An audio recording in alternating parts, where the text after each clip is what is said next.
কারণ দেশটা চালায় দেশটা আমাদের দেশের গভর্নমেন্ট চালায় না, দেশটা অন্য জায়গা থেকে নিয়ন্ত্রিত হয়। একটা রেজলিউশনও পাস হয় না এখানে।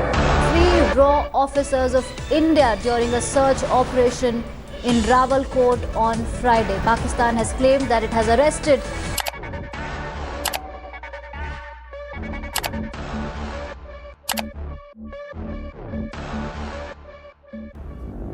আপনি কি জানেন আপনার বিগত 10টি ফেসবুক পোস্ট কিভাবে আন্তর্জাতিক গোয়েন্দা সংস্থাকে আপনার সম্পর্কে একটি বিস্তারিত প্রোফাইল তৈরি করতে সাহায্য করতে পারে? ভাবুন তো আপনার হাস্যোজ্জ্বল একটি ফেসবুক ফটো কিভাবে তাদের জন্য একটি গুরুত্বপূর্ণ ইনফরমেশন হতে পারে। আজকের যুগে ফেসবুক আমাদের জীবনের এমন একটি অপরিহার্য অংশ হয়ে দাঁড়িয়েছে, আমাদের প্রতিটি মুহূর্তের আপডেট ফেসবুকে শেয়ার না করলে কেমন যেন আমাদের পুরো দিনই অচল হয়ে পড়ে। আমরা মজা করে নিজেদের ছবি পোস্ট করি, আমাদের ভাবনা এবং অনুভূতিগুলো সবার সঙ্গে শেয়ার করি, তবে আপনি কি জানেন আপনার এই ইনোসেন্ট আপডেটগুলোর মধ্য দিয়ে আপনার অজান্তে আপনার ব্যক্তিগত তথ্য চলে যেতে পারে বিশ্বের বিভিন্ন কোম্পানি এবং আন্তর্জাতিক গোয়েন্দা সংস্থার হাতে? হ্যাঁ, আপনি ঠিকই শুনেছেন। আপনার প্রতিটি মেসেজ, লাইক, কমেন্ট এবং শেয়ার সম্পর্কিত তথ্য সংগ্রহ করা হচ্ছে, বিশ্লেষণ করা হচ্ছে এবং আপনার অজান্তেই আপনার জীবন সম্পর্কে একটি কমপ্লিট পিকচার বা ভার্চুয়াল প্রোফাইল তৈরি করা হচ্ছে। এই তথ্যগুলি ব্যবহার করা হতে পারে নানা উদ্দেশ্যে, যা আপনার আমার দৃষ্টিকোণ থেকে মনে হতে পারে আমাদের এসব অপ্রয়োজনীয় তথ্য দিয়ে বড় বড় কোম্পানি অথবা বিদেশি গোয়েন্দা সংস্থাগুলো কি করবে, তারা এসব তথ্য ব্যবহার করে কি করতে পারে তা আপনার ধারণারও বাইরে। একবার কল্পনা করুন আপনার সমস্ত ব্যক্তিগত তথ্য অন্য কারো হাতে চলে গিয়েছে। আপনি আজকে কার সাথে কি মেসেজ করেছেন, আজকে সারাদিন কি পোস্ট দেখেছেন, কোন পোস্টে লাইক দিয়েছেন এবং কি কি ভিডিও দেখেছেন, এসব অপরিচিত কোনো একজন ব্যক্তি বা গোয়েন্দা সংস্থা তদারকি করছে। তাহলে বিষয়টা কেমন হবে কল্পনা করতে পারেন? আমরা হয়তো ভাবতেও পারছি না আমাদের প্রিয় সোশ্যাল মিডিয়া প্ল্যাটফর্মের মাধ্যমে আমাদের ব্যক্তিগত জীবন কিভাবে একটা খোলা ডায়েরি হয়ে ওঠে, যা বড় বড় কোম্পানি এবং গোয়েন্দা সংস্থাগুলোর জন্য হয়ে ওঠে খুবই মূল্যবান সম্পদ। 2018 সালের মার্চ মাসে খুবই চাঞ্চল্যকর একটি তথ্য প্রকাশিত হয়। ক্যামব্রিজ অ্যানালিটিকা নামক একটি ব্রিটিশ রাজনৈতিক পরামর্শদাতা প্রতিষ্ঠান ফেসবুক ব্যবহার করে প্রায় 87 মিলিয়ন ফেসবুক ব্যবহারকারী মানুষের তথ্য চুরি করে। তাদের উদ্দেশ্য ছিল তারা বিভিন্ন ফেসবুক ব্যবহারকারীর মেসেজ, ফেসবুক পোস্ট আরো বিভিন্ন বিষয়ে নজরদারি করে বোঝার চেষ্টা করবে আসলে একজন ভোটার নির্বাচনে কেমন প্রার্থীকে ভোট দিতে আগ্রহী। সে অনুযায়ী তারা তাদের রাজনৈতিক দল সাজাবে এবং প্রচারণা করবে যেন সেই রাজনৈতিক দল খুব সহজেই সেসব মানুষের মনে প্রভাব ফেলতে পারে। এই ঘটনা প্রকাশ আসার পর পুরো পৃথিবীর মানুষ নিজেদের নিরাপত্তা নিয়ে দুশ্চিন্তায় পড়ে যায়। বিভিন্ন সোশ্যাল মিডিয়া বা ভার্চুয়াল প্ল্যাটফর্মে আমাদের ব্যক্তিগত ইনফরমেশনগুলো কতটুকু সুরক্ষিত, এভাবেই আপনার অজান্তে ব্যক্তিগত তথ্য অন্য কারো হাতে চলে যাওয়াকে বলা হয় ডেটা ব্রোকিং। আজকের ভিডিওতে আমি আপনাদেরকে জানাবো ফেসবুকে আপনার শেয়ার করা একটি পোস্ট কিভাবে রয়ের মতো গোয়েন্দা সংস্থার জন্য অনেক গুরুত্বপূর্ণ একটি ইনফরমেশন হতে পারে। ফেসবুকের মাধ্যমে আপনার ব্যক্তিগত তথ্য কিভাবে আপনার অজান্তেই আন্তর্জাতিক গোয়েন্দা সংস্থার হাতে চলে যাচ্ছে, আপনি আপনার ফেসবুক ডেটা রয়ের মতো গোয়েন্দা সংস্থার হাত থেকে কিভাবে রক্ষা করতে পারেন। আজকের ভিডিওতে আমরা আরো আলোচনা করব ভারতীয় গোয়েন্দা সংস্থা র কেন সবসময় বাংলাদেশকে অস্থিতিশীল করে তুলতে চায়, কেন সবাই ভারতীয় রয়ের নাম শুনলে ভয়ে কেঁপে ওঠে।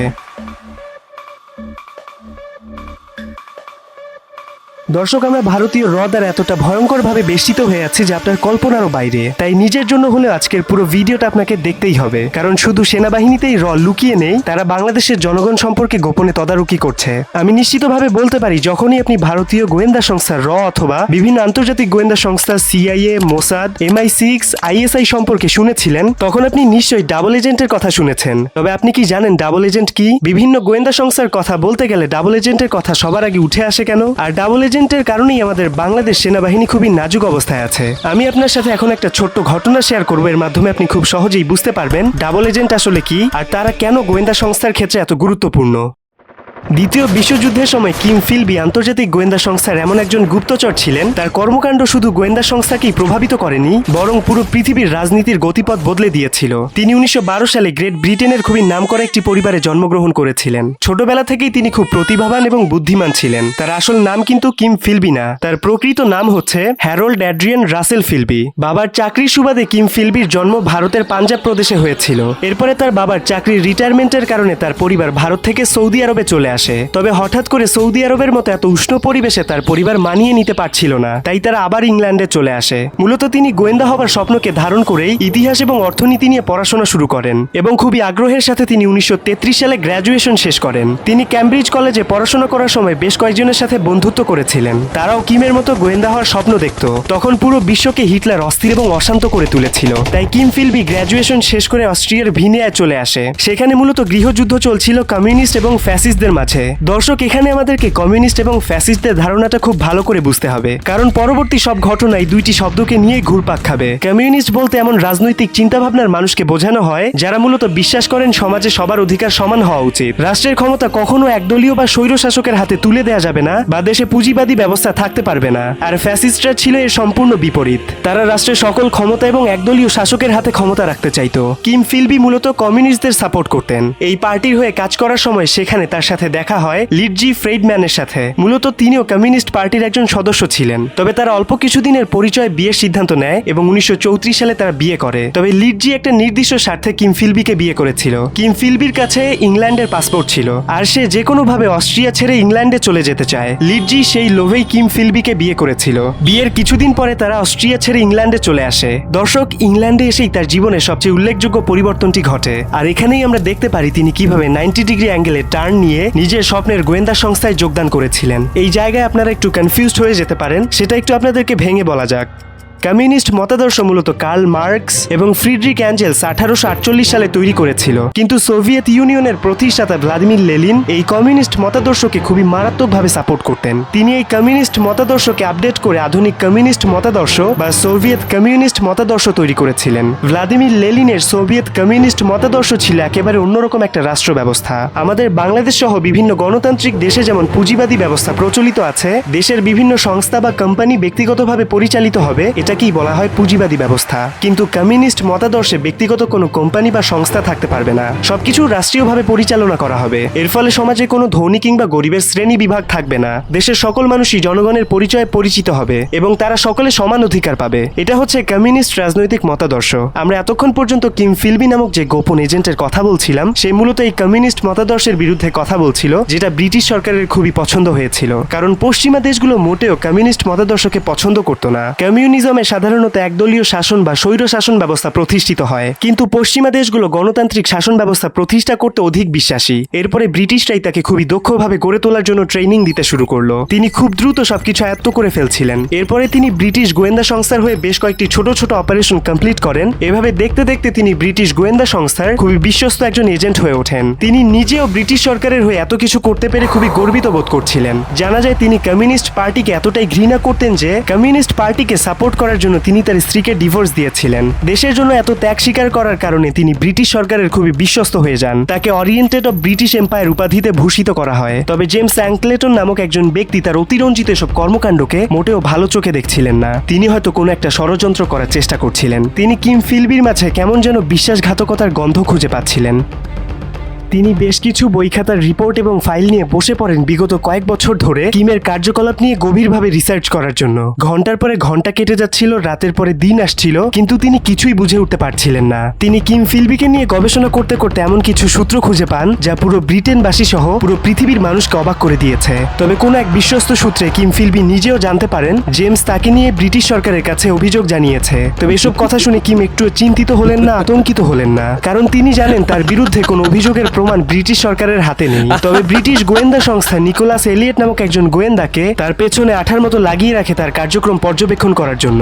দর্শক, এরপরে কি ঘটতে চলেছে তা আপনি হয়তোবা ভাবতেও পারছেন না। মূলত জেমস অ্যাঙ্কলেটন সেসব সূত্রে কি খুঁজে পেয়েছিলেন, যে জন্য এতদিনের বিশ্বস্ত গোয়েন্দার পেছনে ব্রিটিশ সরকার আরেকজন গোয়েন্দাকে লাগিয়ে দিল। আর কিম ফিলবিকে আসলেই একজন বিশ্বাসঘাতক ছিলেন, আর কেনই বা তিনি নিজের দেশের সাথে বিশ্বাসঘাতকতা করবেন। 1946 সাল, তখনও ব্রিটিশ গোয়েন্দা সংস্থা কিম ফিলবিকে সন্দেহ করা শুরু করেনি। তখন আমেরিকা এবং ব্রিটেন একত্রিত হয়ে সোভিয়েত ইউনিয়নের কমিউনিস্ট পার্টির ওপর গেরিলা আক্রমণ করার সিদ্ধান্ত নেয়। এই উদ্দেশ্যে একজন ব্রিটিশ গোয়েন্দা গুপ্তচর, যার নাম ছিল স্টেফান বান্দেরা, তাকে সোভিয়েত ইউনিয়নে পাঠানোর সিদ্ধান্ত গ্রহণ করা হয়। কিন্তু তিনি জার্মানির মিউনিক শহর থেকে ব্রিটেনে আসার সময় তাকে সোভিয়েত ইউনিয়নের গোপন গোয়েন্দা সংস্থা কেজিবির সদস্যরা হত্যা করে। কেউ বুঝতে পারছিল না সোভিয়েত ইউনিয়নের গোয়েন্দা সংস্থা কেজিবি কিভাবে জানতে পারলো স্টেফান বান্দেরাকে গুপ্তচর হিসেবে পাঠানো হবে। এই জিনিসটি সবার মাঝে খুবই দ্বিধাদ্বন্দ্ব সৃষ্টি করছিল। ব্রিটিশ গোয়েন্দা সংস্থা MI6 এর উচ্চপদস্থ কর্মকর্তারা খুবই চিন্তিত ছিল। তারা ভাবছিল আমাদের গোয়েন্দা সংস্থায় সোভিয়েত ইউনিয়নের কোনো গুপ্তচর নেই তো। তবে এই ঘটনার আগে আরো একটি ভয়ঙ্কর ঘটনা ঘটে। টার্কিতে অবস্থানরত সোভিয়েত ইউনিয়নের একজন কনসাল জেনারেল, তার নাম ছিল কনস্ট্যান্টিন ভলকোভ। তিনি মোটেও সোভিয়েত ইউনিয়নের কমিউনিস্ট রাজনৈতিক মতাদর্শকে পছন্দ করতেন না। তাই তিনি ব্রিটেন সরকারকে সোভিয়েত ইউনিয়নের কতজন গোপন গোয়েন্দা ব্রিটেনের গোয়েন্দা সংস্থায় লুকিয়ে আছে তার একটা লিস্ট দেওয়ার প্রতিশ্রুতি দেয়, কিন্তু এই ঘটনার কয়েক ঘন্টা পরে তিনি কোথায় যে হারিয়ে গেলেন আজ পর্যন্ত তার খবর পাওয়া যায়নি।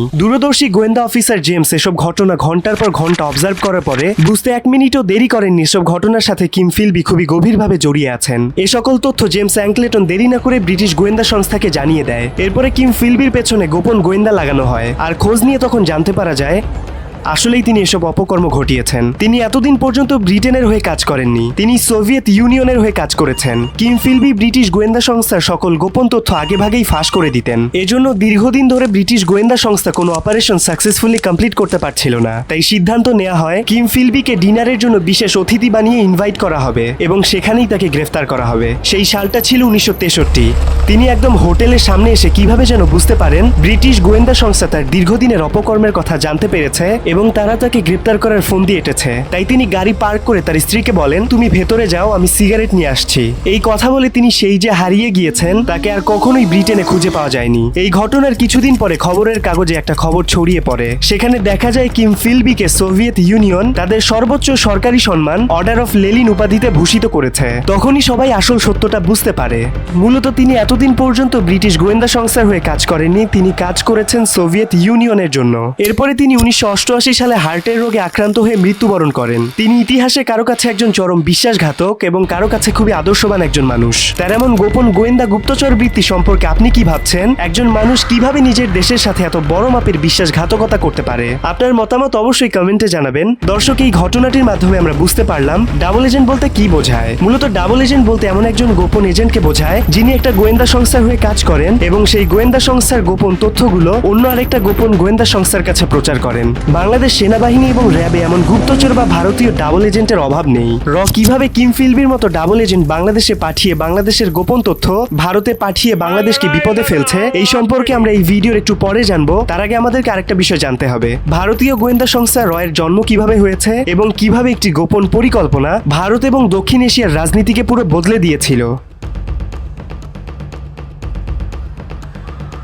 বাংলাদেশে যদি কোনো কিছু উল্টাপাল্টা সংঘটিত হয় তাহলে বাংলাদেশের মানুষকে প্রায়শই বলতে শোনা যায় এই ঘটনার পেছনে রয়েছে রয়ের হাত। জিয়াউর রহমান হত্যাকাণ্ডে কার হাত রয়েছে? রয়ের হাত। পিলখানা হত্যাকাণ্ডে কার হাত রয়েছে? রয়ের হাত। বাংলাদেশে কোনো উল্টাপাল্টা কিছু ঘটলেই আমাদের দেশের মানুষ রকে কেন দায়ী করে? মূলত বলতে কি বোঝায়? রয়ের কাজ কি? কেন অনেকেই মনে করেন যে রয়ের ছায়া এখনো বাংলাদেশের রাজনীতিতে বিরাজমান? রয়ের পূর্ণরূপ হচ্ছে রিসার্চ অ্যান্ড অ্যানালাইসিস উইং। এটা হচ্ছে ভারতের একটা গোপন গোয়েন্দা সংস্থা, যেমন যুক্তরাষ্ট্রের সিআইএ, যুক্তরাজ্যের MI6, ইসরায়েলের মোসাদ, পাকিস্তানের ISI, ঠিক তেমনই ভারতের একটি গোয়েন্দা সংস্থা হচ্ছে র। তবে ভারতের গোয়েন্দা সংস্থা রয়ের প্রতিষ্ঠার পেছনে পাকিস্তানের ISI এর অনেক বড় একটা ভূমিকা আছে। আপনি একটু ভেবে দেখুন, ভারত কিন্তু স্বাধীনতা লাভ করেছে 15ই অগাস্ট 1947 সালে। ভারত তার স্বাধীনতার দীর্ঘ সময় পর 1968 সালের 21শে সেপ্টেম্বর তাদের গোয়েন্দা সংস্থা র তৈরি করেছে। আপনার মনে নিশ্চয়ই প্রশ্ন আসছে, স্বাধীনতার দীর্ঘ 21 বছর পরে কেন ভারত তাদের গোয়েন্দা সংস্থা তৈরি করলো? এর আগে কেন করলো না? আমি জানি আপনি রয়ের নামে অনেক গল্প শুনেছেন, কিন্তু আপনি কি জানেন ভারতের এই গুপ্তচর সংস্থার জন্মের পেছনে পাকিস্তানের ISI এর বিশাল ভূমিকা ছিল? কাশ্মীর যুদ্ধের প্রেক্ষাপটে কেন র প্রতিষ্ঠা করা হয়েছিল এবং কিভাবে এই গোয়েন্দা সংস্থা বাংলাদেশের রাজনৈতিক পরিস্থিতিকে প্রভাবিত করে?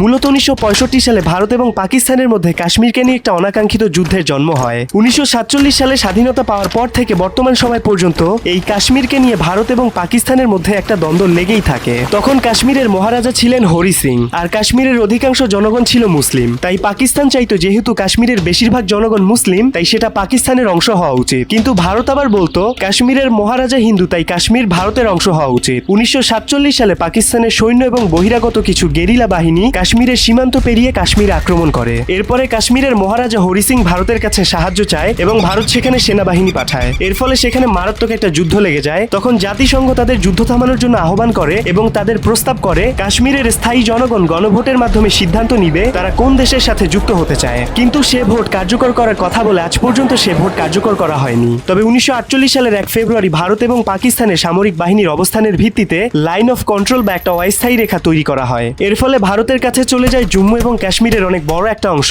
যেটা আনুমানিক 1800 বর্গ মাইল। আর পাকিস্তানের নিয়ন্ত্রণে থাকে আজাদ কাশ্মীর এবং গিলগিট বালতিস্তান, যার আয়তন আনুমানিক 550 বর্গ মাইল। তবে এটা ছিল একটা অস্থায়ী রেখা। এভাবে কাশ্মীরকে দুই ভাগে ভাগ করে দিলেও ভারত এবং পাকিস্তানের দ্বন্দ্ব কোনোভাবেই থামছিল না। এরপরে 1965 সালে আবার ওই কাশ্মীরকে নিয়ে ভারত এবং পাকিস্তানের মধ্যে আরেকটা যুদ্ধ লেগে যায়। এই যুদ্ধ মোটামুটি 17 দিন স্থায়ী ছিল। এর ফলে ভারত এবং পাকিস্তান উভয় দেশই মারাত্মকভাবে ক্ষতিগ্রস্ত হয়। এখানে একটা বিষয় কিন্তু আপনাদের জানা উচিত, সে সময় অর্থাৎ 1965 সালে পাকিস্তানের কিন্তু একটা গোয়েন্দা সংস্থা ছিল যার নাম ISI। তখন কিন্তু ভারতের এমন কোনো প্রভাবশালী গোয়েন্দা সংস্থা ছিল না, যার ফলে পাকিস্তান ভারতের চেয়ে অনেক বেশি সুবিধা পাচ্ছিল। পাকিস্তানের গোয়েন্দা সংস্থা ISI কাশ্মীরে বিভিন্ন অপারেশনের পরিকল্পনা করত এবং এই অপারেশনগুলোর মাধ্যমে পাকিস্তান কাশ্মীরে গেরিলা যুদ্ধ চালিয়ে বিদ্রোহ উস্কে দিতে চেয়েছিল, যাতে কাশ্মীরের জনগণ ভারতের শাসনের বিরুদ্ধে বিদ্রোহ করা শুরু করে।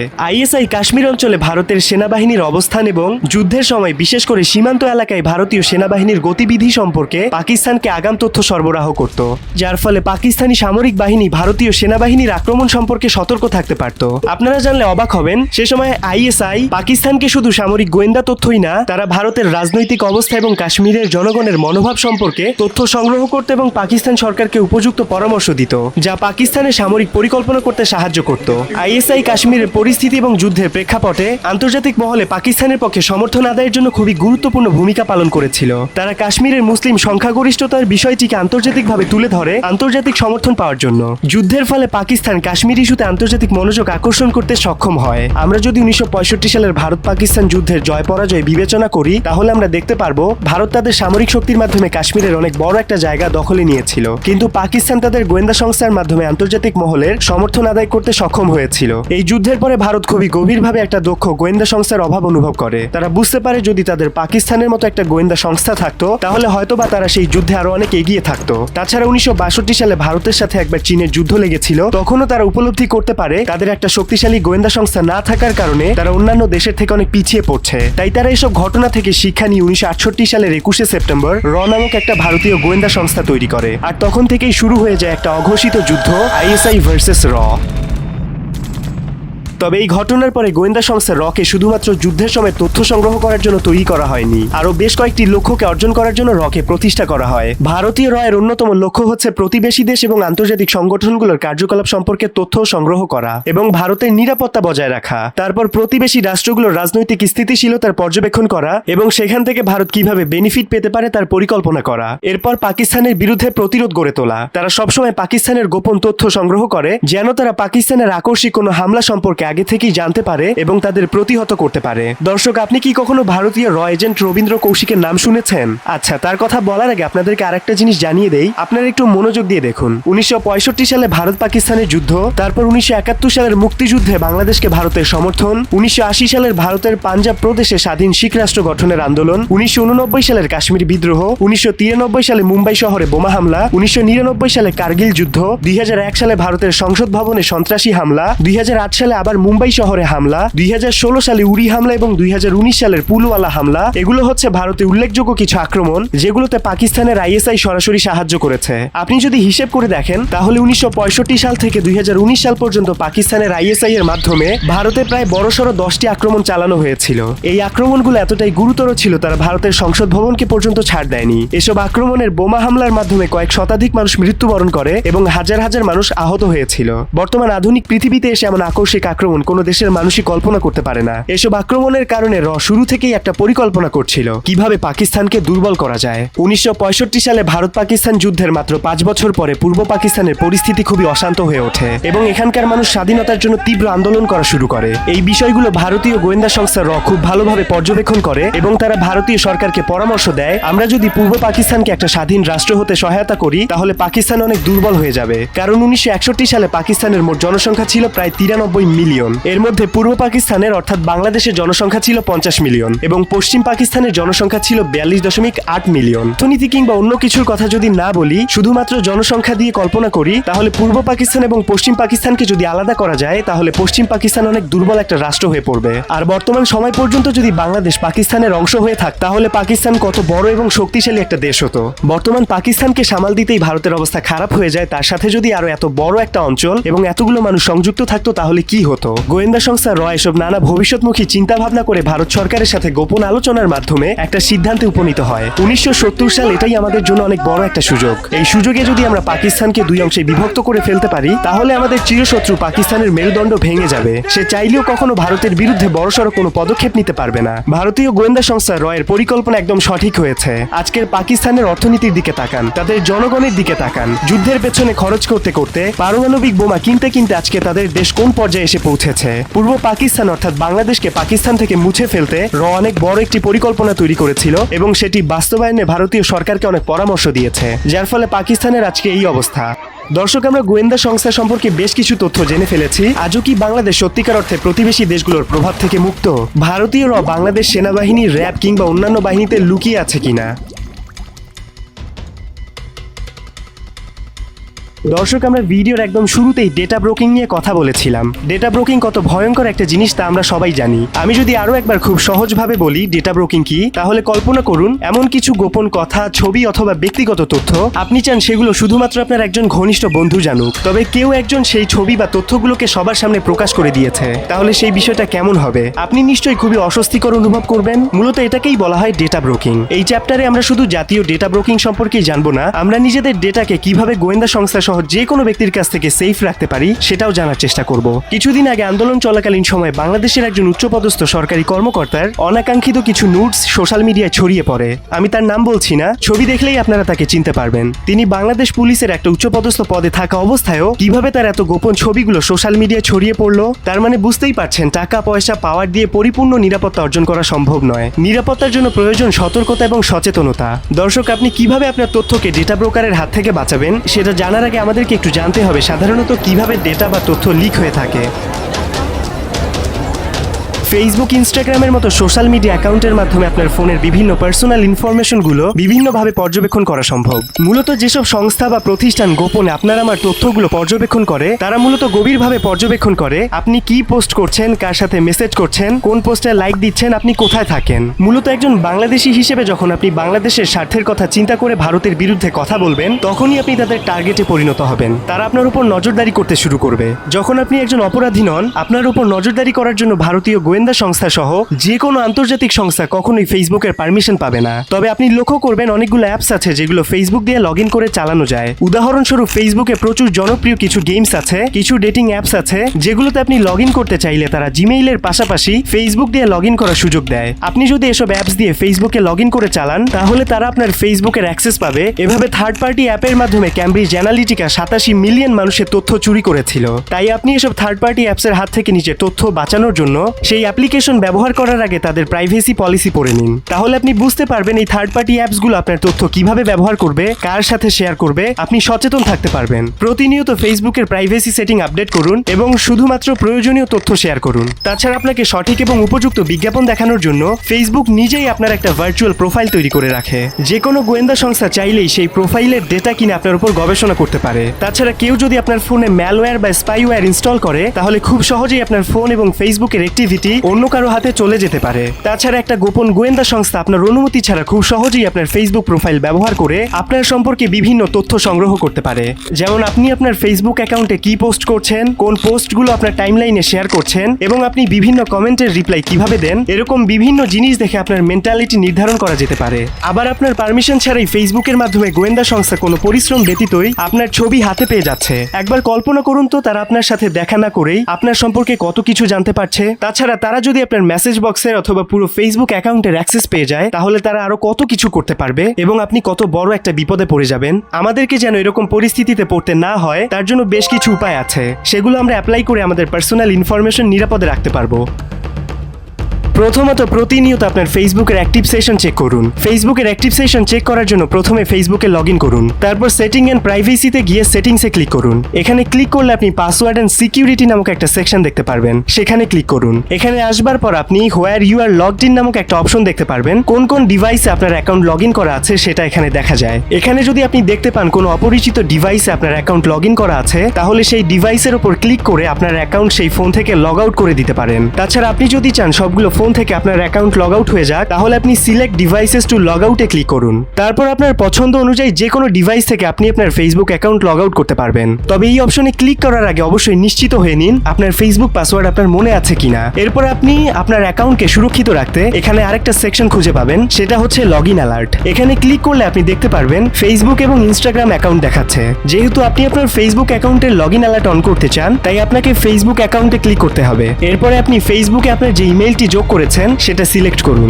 এখন আপনার ফেসবুক অ্যাকাউন্ট যদি কোনো নতুন ফোনে লগইন করানো হয়, তাহলে সাথে সাথে তার নোটিফিকেশন আপনার কাছে চলে আসবে। আপনি বুঝতে পারবেন আপনার ফেসবুক অ্যাকাউন্ট অন্য কোনো ডিভাইসে বা ফোনে লগইন করা হয়েছে। তাছাড়া আপনার প্রোফাইল কে কে দেখতে পারবে, আপনাকে কে কে ফ্রেন্ড রিকোয়েস্ট পাঠাতে পারবে, এই সব কিছু আপনি কন্ট্রোল করে আপনার তথ্যকে অনেক সিকিউর রাখতে পারেন।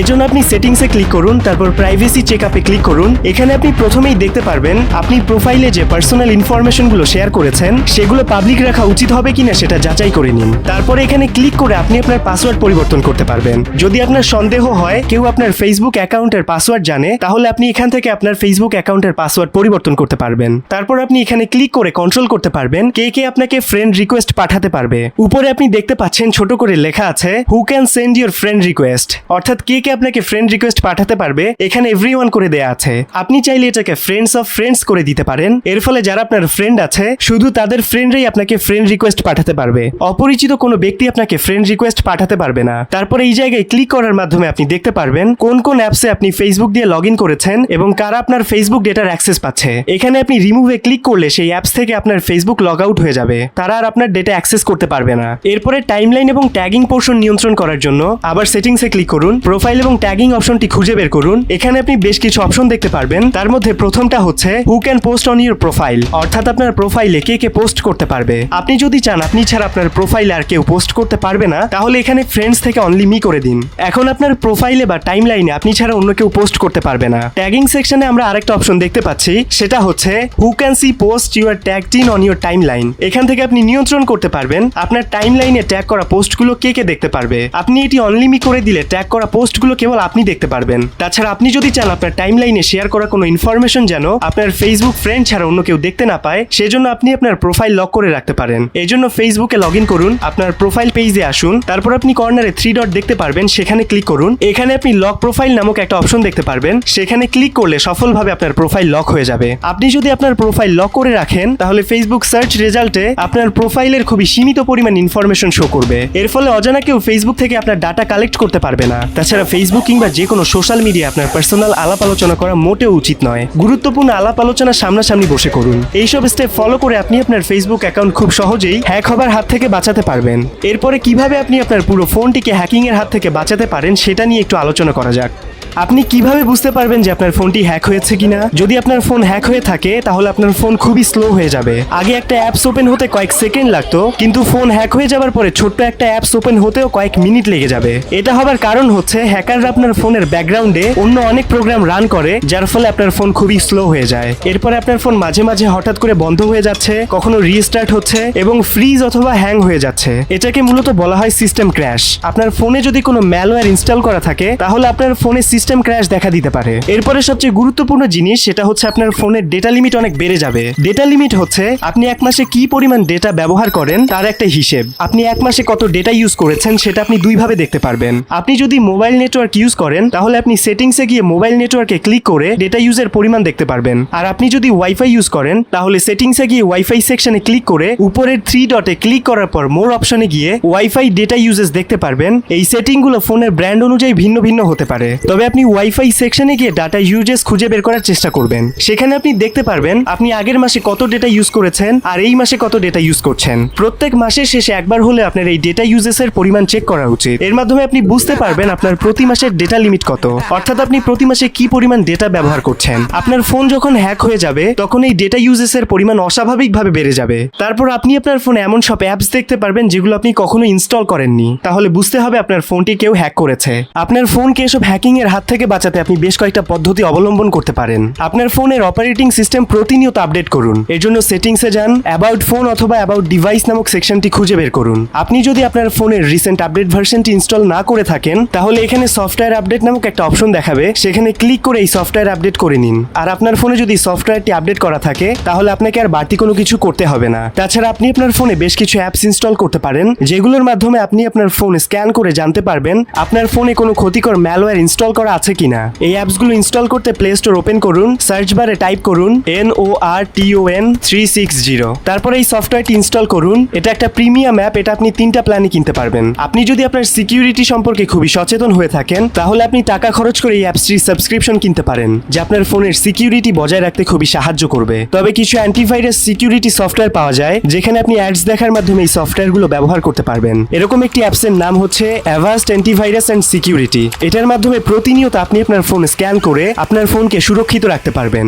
দর্শক, এসব পদ্ধতি ছাড়া আপনার কাছে যদি কোনো ইফেক্টিভ ওয়ে থাকে সেটা কমেন্টে লিখুন, তাহলে সেটা অনেকের উপকারে আসতে পারে। দর্শক, আমরা ভিডিও শুরুতেই আলোচনা করেছিলাম ডাবল এজেন্ট কি। এখন আমরা কথা বলবো ভারতের সবচেয়ে বিখ্যাত গুপ্তচরদের একজন রবীন্দ্র কৌশিকের গল্প নিয়ে। তিনি রয়ের দুর্ধর্ষ একজন স্পাই বা গুপ্তচর ছিলেন। আপনি কি জানেন রবীন্দ্র কৌশিকের মতো অনেক গুপ্তচর আজও বাংলার মাটিতে লুকিয়ে রয়েছে? চলুন তার গল্পের মাধ্যমে আমরা বাংলার মাটিতে লুকিয়ে থাকা বিভিন্ন গুপ্তচরের পরিচয় জানার চেষ্টা করি। দ্য স্পাই ক্রনিকেলস, র, ISI and the illusion of peace এবং India's external intelligence, secret of research and analysis wing, এই দুইটি বই থেকে আমরা জানতে পারি কিভাবে একজন সাধারণ যুবক দেশের জন্য নিজেকে উৎসর্গ করে একজন অসাধারণ গুপ্তচর হয়ে উঠলেন। আর তার জীবনী আলোচনা করার মাধ্যমে আমরা বুঝতে পারবো কিভাবে ভারত বিভিন্ন দেশে তাদের গোপন এজেন্ট সেনাবাহিনীর মাঝে লুকিয়ে রাখে এবং কিভাবে আপনি নিজেকে এদের নজরদারি থেকে বাঁচাতে পারেন। তাই এই চ্যাপ্টারটা মিস করা আপনার মোটে উচিত হবে না। ভারতীয় রয়ের এজেন্টরা কিভাবে আমাদের সেনাবাহিনী বা বিভিন্ন সরকারি সংস্থায় ঢুকে গেছে তা জানার পর আপনার ধারণাই বদলে যাবে।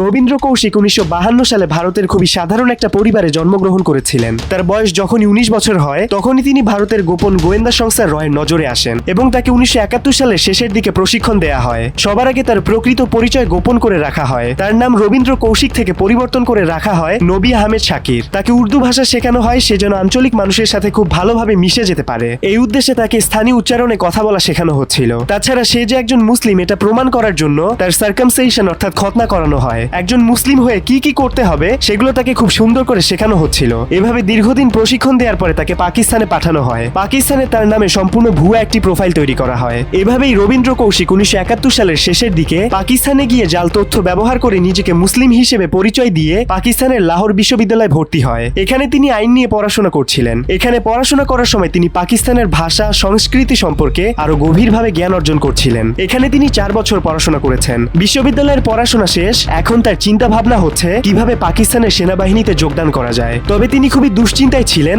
আদৌ কি তিনি সেনাবাহিনীতে যোগ দিতে পারবেন নাকি তার আগেই ধরা পড়ে যাবেন। রবীন্দ্র কৌশিকের মতো স্পাই বা গুপ্তচরদের জীবন সবসময় চাপাচাপি বা ঝুঁকিপূর্ণ হয়ে থাকে। সবসময় পাকিস্তানি গোয়েন্দাদের হাতে ধরা পড়ে যাওয়ার একটা ভয় তার মনে কাজ করত। তাছাড়া পাকিস্তানি গোয়েন্দাদের কাছ থেকে নিজের তথ্য গোপন রাখা তার জন্য অনেক বড় একটা চ্যালেঞ্জ ছিল, কারণ তিনি যদি ছোট একটা ভুলও করেন তাহলে তিনি খুব সহজেই পাকিস্তানি গোয়েন্দাদের হাতে ধরা পড়ে যাবেন। এসব নানা টেনশনে তিনি খুবই চাপের মুখে থাকতেন। সেই জায়গায় তার বন্ধু বান্ধব আত্মীয় স্বজন কেউ ছিল না, যার ফলে তিনি খুবই একাকিত্বে ভুগতেন। দ্য স্পাই ক্রনিকেলস এবং ইন্ডিয়াস এক্সটার্নাল ইন্টেলিজেন্স, এই দুটি বইয়ে রবীন্দ্র কৌশিকের মানসিক চাপ এবং তার সংগ্রামের বিস্তারিত বর্ণনা দেওয়া হয়েছে। এই বইগুলোতে বলা হয়েছে তিনি প্রতি মুহূর্তে মৃত্যুর ভয় অনুভব করতেন। তিনি তার পরিবার, বন্ধু এবং স্বপ্নকে ত্যাগ করেছিলেন শুধুমাত্র দেশের সেবা করার জন্য। তবে মিশন চলাকালীন সময় এমন অনেকবার হয়েছিল তিনি গোয়েন্দাদের সন্দেহের মুখে পড়েছিলেন। পাকিস্তানের অনেক গোয়েন্দা তাকে সন্দেহ করছিল তারা রবীন্দ্র কৌশিক অর্থাৎ নবী আহমেদ নিশ্চয়ই সামরিক বাহিনীর কথা অন্য কোথাও পাচার করছে। এজন্য তাকে বেশ কয়েকবার জেরাও করা হয়েছিল, কিন্তু তিনি তার বুদ্ধিমত্তা ব্যবহার করে খুবই শান্ত থেকে সেই পরিস্থিতিগুলো মোকাবেলা করেছিলেন। এর ফলে তিনি দীর্ঘদিন গোপনে পাকিস্তানি বাহিনীর গোপন তথ্যগুলো সরবরাহ করতে সক্ষম হয়েছিলেন। তিনি একজন সৈনিক হিসেবে যোগদান করলেও তার পদোন্নতি হতে হতে তিনি মেজর পদ পর্যন্ত পৌঁছেছিলেন। তবে তিনি ঠিক কবে ধরা পড়েছেন সে তথ্যটা সঠিকভাবে পাওয়া যায়নি। তবে কিছু সূত্র বলছে 1983 সালে রবীন্দ্র কৌশিকের সাথে দেখা করার জন্য আরেকজন গুপ্তচরকে পাকিস্তানে পাঠানো হয়েছিল। তবে তৃতীয় গুপ্তচর পাকিস্তানের গোয়েন্দা সংস্থা ISI এর কাছে ধরা পড়ে যায়। পরবর্তীতে তিনি স্বীকার করেছিলেন পাকিস্তানের সামরিক বাহিনীতে রয়ের অনেক বড় একজন স্পাই লুকিয়ে আছে। তার নাম হচ্ছে রবীন্দ্র কৌশিক, কিন্তু সে আপনাদের এখানে নবী আহমেদ শাকির নামে পরিচিত। এই ঘটনার পরে 1985 সালে পাকিস্তানের নিম্ন স্তরের আদালতের মাধ্যমে তাকে মৃত্যুদণ্ড দেওয়ার সিদ্ধান্ত নেওয়া হয়, কিন্তু কোনো কারণে পাকিস্তানের সুপ্রিম কোর্ট তার মৃত্যুদণ্ডের সিদ্ধান্ত পাল্টিয়ে যাবজ্জীবন কারাদণ্ডের সিদ্ধান্ত নেয়। তারপরে জেলে থাকা অবস্থায় তিনি 2001 সালে মৃত্যুবরণ করেন। তবে তিনি যখন পাকিস্তানি গোয়েন্দাদের হাতে ধরা পড়েছিলেন তখন ভারত সরাসরি অস্বীকৃতি জানায় সে ভারতের নাগরিক না। এর ফলে রবীন্দ্র কৌশিকের বাবা মা কিভাবে তার সন্তানকে বাঁচাবেন এই দুশ্চিন্তায় পড়ে যায়। তাকে বাঁচানোর জন্য তার বাবা মা অনেক চেষ্টা করেছিল, অনেক পদক্ষেপ হাতে নিয়েছিল, সরকারের কাছে আবেদন পর্যন্ত করেছিল, কিন্তু এসবের ফলে কোনো লাভ হয়নি। ভারত একদম অস্বীকার করে রবীন্দ্র কৌশিক নামের কাউকে তারা এমন কোনো গোপন মিশনের জন্য পাঠায়নি। জেলে বসে রবীন্দ্র কৌশিক তার বাবা মায়ের উদ্দেশ্যে একটি চিঠি লিখেছিলেন। সেখানে তিনি বলেছিলেন, কেয়া ভারত ऐसे बड़े देश के लिए কুরবানি দেনে वालों को क्या यही मिलता है। ভারতের মতো এত বড় দেশের জন্য যারা জীবন উৎসর্গ করে তাদের কি এটাই প্রাপ্য? ছেলের এমন আবেগ মোড়ানো একটি চিঠি পড়ে তার বাবা সইতে না পেরে দুশ্চিন্তায় হার্ট অ্যাটাক করে মৃত্যুবরণ করে। তার বাবার মৃত্যুর পরে 72 বছর বয়সী তার মা অমলা দেবী থেমে থাকেননি। তিনি প্রতিনিয়ত চেষ্টা করে গিয়েছেন কিভাবে রবীন্দ্র কৌশিককে ভারতে ফিরিয়ে আনা যায়। তিনি বারবার ভারতের পররাষ্ট্র মন্ত্রণালয়ে চিঠি লিখেছিলেন কেন রবীন্দ্র কৌশিককে ফিরিয়ে আনার জন্য কোনো ব্যবস্থা গ্রহণ করা হচ্ছে না। তিনি যতবারই চিঠি লিখেছেন ভারতের পররাষ্ট্র মন্ত্রণালয় তাকে একটাই উত্তর দিয়েছে, এই পুরো বিষয়টি এখন পাকিস্তানের হাতে চলে গেছে, আমাদের আর কিছুই করার নেই। তার মৃত্যুর মাত্র 3 দিন আগে তিনি খুবই কষ্ট নিয়ে একটা চিঠি লিখেছিলেন। সেখানে তিনি বলেছিলেন, আমি যদি ভারতের হয়ে কাজ না করে আমেরিকার জন্য কাজ করতাম তাহলে আমি মাত্র 3 দিনেই জেল থেকে বের হয়ে আসতে পারতাম। তার মৃত্যুর পর তার বৃদ্ধ মাকে পেনশনের মতো তেমন কোনো সুবিধাই দেয়া হয়নি। তার মাকে প্রতি মাসে মাত্র 500 রুপি দেয়া হয়েছিল। দেশের জন্য এত বড় ত্যাগ স্বীকার করার পরে এই কি ছিল তার প্রতিদান? পাকিস্তানের মানুষের কাছে তিনি ছিলেন ষড়যন্ত্রকারী প্রতারক এবং ভারতের মানুষের কাছে তিনি একজন সাহসী এবং দেশপ্রেমিক ব্যক্তি। ভারত যে শুধুমাত্র পাকিস্তানে গুপ্তচর পাঠায় গোপন তথ্য সংগ্রহ করার জন্য এমনটা ভেবে বসে থাকবেন না। ভারত তার সকল প্রতিবেশী দেশে তাদের গোপন এজেন্ট পাঠায়। জাতীয় নিরাপত্তা সংস্থা বা এনএসআই এর সাবেক মহাপরিচালক ব্রিগেডিয়ার জেনারেল আমিনুল হক বীরুত্তমের মতে বাংলাদেশে এমন কোনো ক্ষেত্র নেই যেখানে হাত বাড়ায়নি। রাজনৈতিক, সামাজিক, অর্থনৈতিক, বাণিজ্যিক, সাংস্কৃতিক সেক্টর ছাড়াও সামরিক এমনকি ধর্মীয় পর্যায়েও থাবা বিস্তার করেছে। বাংলাদেশের জন্মলগ্ন থেকেই ভারত চায় বাংলাদেশ সরকার সবসময় ভারতের পক্ষে থাকুক, ভারতের কথা অনুযায়ী চলুক। এমনকি আমাদের দেশের নিউজ মিডিয়াতেও রয়ের প্রভাব রয়েছে। বাংলাদেশে আওয়ামী লীগের আমলে সবচেয়ে বেশি রয়ের প্রভাব বিস্তার পেয়েছিল। জার্মান ভিত্তিক নিউজ পেপার দ্য মিরর এশিয়ার মাধ্যমে জানা যায় শেখ হাসিনা নাকি ছাত্রদের আন্দোলন দমন করানোর জন্য 400 জন ভারতীয় এজেন্টকে বাংলাদেশে এনেছিলেন। এই আর্টিকেলের মাধ্যমে জানা যায় আন্দোলনকে থামানোর জন্য এজেন্ট সক্রিয়ভাবে কাজ করেছে এবং তারা ছাত্র হত্যায় নেতৃত্ব দিয়েছে। এই আর্টিকেলের মাধ্যমে আরো জানা যায় ইন্ডিয়ান পুরো সেপ্টেম্বর মাস জুড়ে ডক্টর ইউনুসের সরকারকে ব্যর্থ প্রমাণ করার জন্য বিভিন্ন কার্যকলাপ চালিয়ে যাবে। আপনি যদি এই বিষয়ে আরো বিস্তারিত জানতে আগ্রহী হন তাহলে আমি এর লিংক ডিসক্রিপশন বক্সে দিয়ে দিচ্ছি, আপনি সেখান থেকে ক্লিক করে পড়তে পারেন। 1971 সালের মুক্তিযুদ্ধে বঙ্গবন্ধুর হাত ধরে আমাদের বাংলাদেশে ভারতীয় এজেন্ট প্রবেশ করেছে। এজেন্টের সাথে বঙ্গবন্ধুর মতো শেখ হাসিনারও অনেক সখ্যতা ছিল। ভৌগোলিক কারণে বাংলাদেশ এবং ভারতের মানুষের চেহারার মধ্যে অনেক মিল রয়েছে, তাই এজেন্ট খুব সহজেই আমাদের মাঝে মিশে যেতে পারে। যেমনটা আমরা একটু আগেই ডাবল এজেন্ট সম্পর্কে জেনেছিলাম। বাংলাদেশ সেনাবাহিনীতে এমন কত ডাবল এজেন্ট যে লুকিয়ে আছে তার সঠিক হিসাব অনুমান করা খুবই কঠিন। আমাদের দেশের গোয়েন্দা সংস্থা ডিজিএফআই এবং এনএসআই কে একদম ধ্বংস করে দেওয়া হয়েছে। এই সংস্থাগুলোকে আবার পুনর্গঠনের মাধ্যমে নতুন করে বাংলাদেশে যত ভারতীয় এজেন্ট লুকিয়ে আছে তাদেরকে এক এক করে খুঁজে বের করতে হবে এবং তাদেরকে উপযুক্ত শাস্তি দিতে হবে। আরেকটা কথা আপনাদের জানা উচিত, তারা কিন্তু শুধু বাংলাদেশের সরকার প্রধান কিংবা সেনাবাহিনীকে টার্গেট করছে না, তারা এই মুহূর্তে আমাদের দেশের জনগণের গতিবিধির উপরে নজরদারি করছে। আপনি যদি সতর্ক না হন তাহলে বাংলাদেশের উচ্চপদস্থ কর্মকর্তা ডিবি প্রধানের মতো আপনি যখন তখন ফেসে যেতে পারেন। আমরা ডেটা ব্রোকিং এর মাধ্যমে ভিডিওটা শুরু করেছি এবং এরপরে আমরা ডাবল এজেন্ট সম্পর্কে আলোচনা করেছি। সেখানে কিম ফিলবির ঘটনা বিস্তারিত আলোচনার মাধ্যমে ভারতীয় গোয়েন্দা সংস্থার সহ পৃথিবীর যে কোনো গোয়েন্দা সংস্থার ডাবল এজেন্ট সম্পর্কে আমরা জ্ঞান অর্জন করেছি। এরপরে আমরা আলোচনা করেছি ভারত তাদের গোয়েন্দা সংস্থার কখন এবং কেন তৈরি করেছিল, এই সংস্থার উদ্দেশ্য কি ছিল, পাকিস্তানের আইএসআই আক্রমণ প্রতিরোধে কিভাবে ভারতকে সাহায্য করেছে। রবীন্দ্র কৌশিকের উদাহরণের মাধ্যমে আমরা বুঝতে পেরেছি এর গোপন এজেন্টরা বাংলাদেশ সেনাবাহিনী বা অন্যান্য বাহিনীর তথ্য কিভাবে বাংলাদেশ থেকে ভারতে পাঠায়। সাবেক ডিবি প্রধানের উদাহরণের মাধ্যমে আমরা বোঝার চেষ্টা করেছি নিজের ডেটাকে সেফ রাখা কতটা গুরুত্বপূর্ণ। দর্শক, এই ছিল মোটামুটি আজকের ভিডিও। দর্শক, এই ভিডিওতে আমি আপনাদেরকে বাংলাদেশে ভারতীয় এর গোপন কার্যক্রম সহ বিভিন্ন গোয়েন্দা সংস্থার কার্যক্রম সম্পর্কে ধারণা দেওয়ার চেষ্টা করেছি। ভিডিওটি যদি আপনার ভালো লেগে থাকে তাহলে লাইক করুন এবং বাংলাদেশের একজন নাগরিক হয়ে এই ভিডিওর মধ্যে কোন বিষয়টা নিয়ে আপনি সবচেয়ে বেশি চিন্তিত কমেন্ট বক্সে আপনার মতামত প্রকাশ করুন। আপনি যদি এমন ভিডিও দেখতে পছন্দ করে থাকেন তাহলে আমাদের চ্যানেলটি সাবস্ক্রাইব করুন এবং পাশে থাকা বেল আইকনটি অন করে দিন। ভিডিওটি শেষ অবধি দেখার জন্য আপনাকে অসংখ্য ধন্যবাদ।